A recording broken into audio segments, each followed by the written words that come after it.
He had been a moving force behind the formation of a select committee of the council to oversee the section's activities. "I've been meaning to speak to you, Kyle, about some of the people who've been recruited for it lately. Hooligans and roughnecks."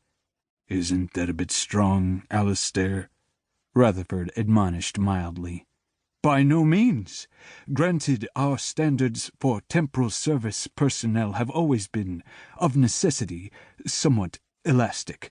But really—" "I grant you that the Special Operations Section's peculiar functions sometimes require blunt instruments," Rutherford conceded.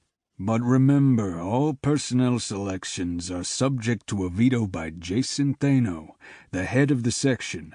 And every Special Operations mission is under the strict control of a service officer of proven experience and probity. In the case of this particular mission, whose return we are awaiting, the mission leader is Commander Thanou himself." Kung subsided somewhat, for this was a difficult argument to rebut. "Yes, I suppose Commander Thanou's record speaks for itself. And of course we all have utmost confidence in him, even though he is, after all, an outworlder."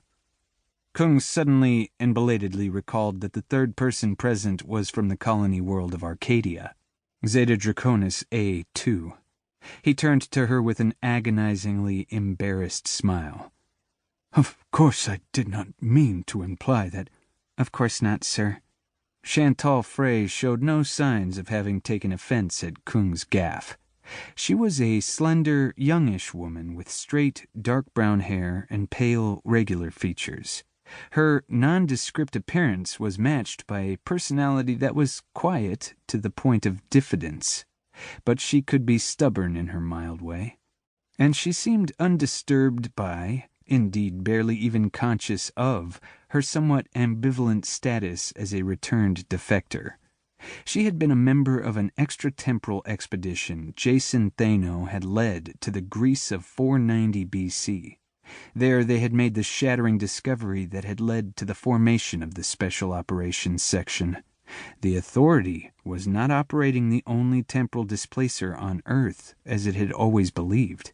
There was another, using technology that allowed it to be small and energy efficient enough to be concealable. Even worse, it was operated by a surviving cadre of the transhuman movement, which had been thought to have been extirpated over a century before. The transhumanist plot they had uncovered in connection with the Battle of Marathon had been a devious and clever one, and its leader, a certain Franco Category 5 76th degree, had possessed a distinct satanic charm. Chantal could testify to that, having been seduced by him. "I understand your concerns, sir," she assured Kuhn. "But as you know, procedures have been put in place to minimize the risks. Our research expeditions still proceed as before, committed to the past for a set time, after which their TRDs return them to the displacer stage.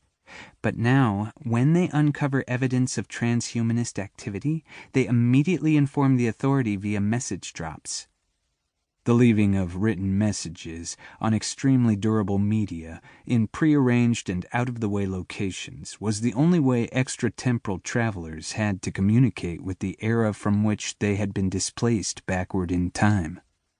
When such a message is received, a special operations unit, using the new controllable TRDs, is sent back to that precise point in time to deal with the situation. "At least," said Kung grudgingly, "it's not the same people you're sending back." One of the Authority's cardinal rules forbade sending time travelers back to overlapping time frames where they might possibly encounter their own slightly younger selves. He gave Rutherford a look of still unappeased indignation over the one egregious violation of that rule Rutherford and Jason Thanou had engineered.